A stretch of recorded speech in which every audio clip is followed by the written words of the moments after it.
नमस्कार मंडळी, पुन्हा एकदा छान आणि छोट्याशा व्लॉगमध्ये तुमचं सर्वांचं खूप खूप स्वागत आहे।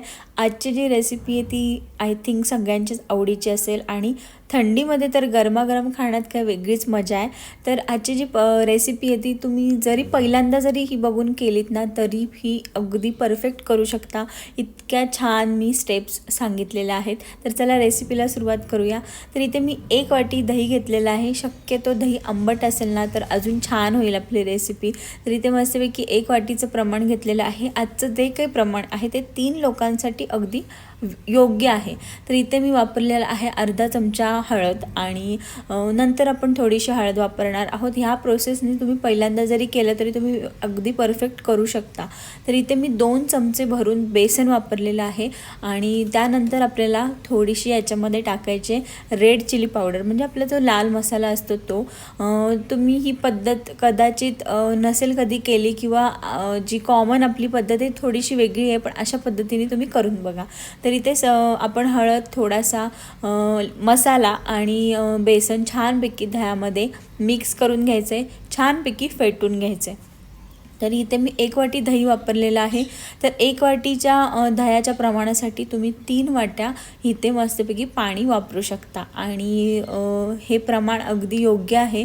त्यांनी कन्सिस्टन्सी पण छान येते। आपल्या आजच्या ज्या पदार्थाला जी कन्सिस्टन्सी येणार आहे ती अगदी परफेक्ट येईल ह्या प्रमाणाने जर तुम्ही ही रेसिपी केली तर ज्या वाटीला दही लागलं होतं ऑफकोर्स त्याच वाटीमध्ये मी थोडंसं पाणी टाकून त्याच्यामध्ये 3 वाट्या पाणी टाकलेलं आहे। सध्या मी 2 वाट्या पाणी टाकते आणि मग नंतर आपल्याला 1 वाटी पाणी वापरायचं आहे।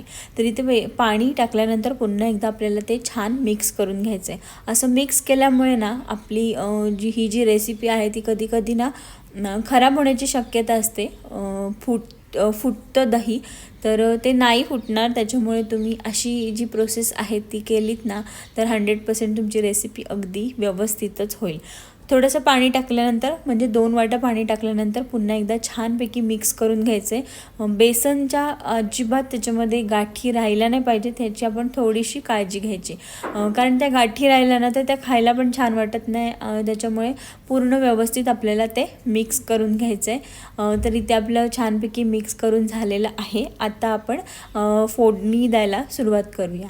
तर इथे मी वापरलेले आहेत थोडेसे मेथी आणि थोडेसे धने अख्खे वापरलेले आहेत आणि मी ही रेसिपी करण्यासाठी तुपाचा वापर केलेला आहे। खूप छान फ्लेवर येतो। त्यानंतर ह्याच्यामध्ये मी थोडंसं टाकले जिरं टाकल्यानंतर थोडीशी मी ह्याच्यामध्ये टाकली मोहरी, खूप सारा कढीपत्ता टाका, मस्त तडतडून द्या, खूप छान फ्लेवर येतो त्याच्यामुळे। त्यानंतर एकदम बारीक ठेचलेला लसूण टाकलेला आहे आणि शक्यतो असा ठेचूनच लसूण टाका, त्याच्यामुळे खूप छान फ्लेवर येतो आपल्याच्या रेसिपीला येईल। तर इथे मी थोडंसं हिंग टाकलेलं आहे आणि हिंग कंपल्सरी आहे आपल्या या रेसिपीसाठी। त्यानंतर मी ह्याच्यामध्ये थोडासा रेड चिली पावडर आणि थोडासा धना पावडर टाकलेली आहे। खूप छान फ्लेवर येतो त्याच्यामुळे सुद्धा। तर इथे मस्तपैकी आपली फोडणी तयार झालेली आहे आणि आता आपण जे मिक्स केलेलं मिश्रण आहे ते त्याच्यावरती टाकायचं आहे।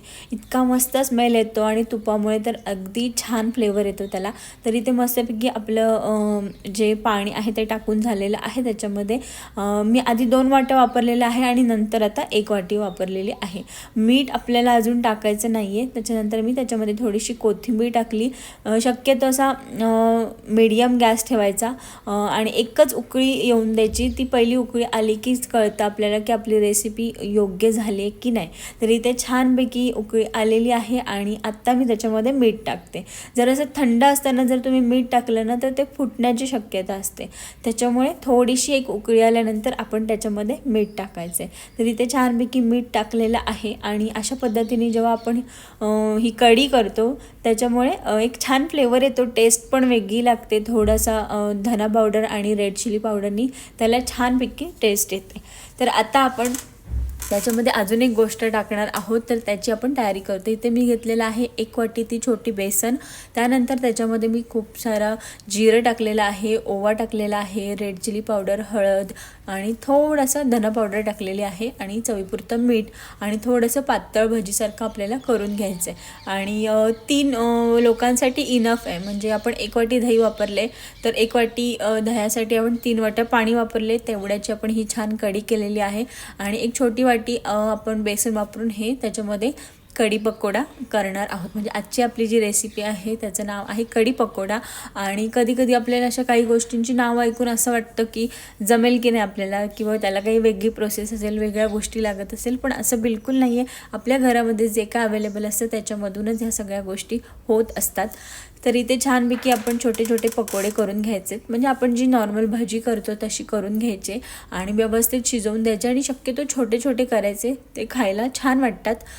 तर इथे मस्तपैकी एका बाजूला मी मस्त भात लावला होता, कारण ही जी कढी आहे ती भातासोबत खायला खूपच छान लागते. तर इथे मस्तपैकी जे आपण पकोडे केलेले आहेत ते छानपैकी तळून घ्यायचेत, व्यवस्थित शिजवून घ्यायचेत. तर इथे मस्तपैकी हे झालेले आहेत.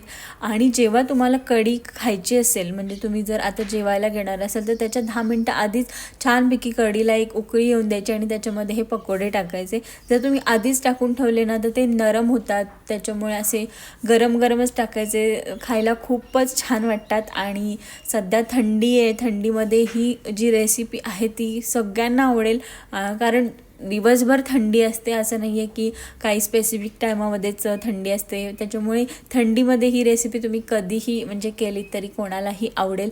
इथे मस्तपैकी गरमागरम भात आपला झालेला आहे आणि छानपैकी आपण भातासोबत ही जी रेसिपी आहे ती खाणार आहोत. तर इथे मस्तपैकी बासमतीचा जो राईस आहे तो लावलेला आहे मी. आणि मस्तपैकी आपण थोडंसं डेकोरेटिव्ह करून खाल्लं की छान वाटतं. म्हणजे कोणालाही जेव्हा तुम्ही देता तेव्हा असं छान व्यवस्थित परफेक्ट पद्धतीने दिलत ना तर खाणाऱ्याला पण छान वाटतं. मग ती गोष्ट छोटीशी का असे ना किंवा साधी का असे ना. तर इथे बघू शकता मस्तपैकी आपली कढी तयार झालेली आहे. आणि काही जण त्याच्यामध्ये हिरवी मिरची वापरतात, पण तुम्ही रेड चिली पावडर जी आहे ती वापरून बघा, तुम्हाला ही रेसिपी खूप आवडेल आणि त्याची टेस्टसुद्धा वेगळी लागते. छानपैकी डिश तयार झालेली आहे आणि त्याच्यावरती मस्त कोथिंबीर टाकली आणि पापड. तर ही मस्तपैकी आपली आजची कढी पकोड्याची रेसिपी तयार झालेली आहे. आणि तुम्हाला ही रेसिपी कशी वाटली मला कमेंट करून नक्की सांगा.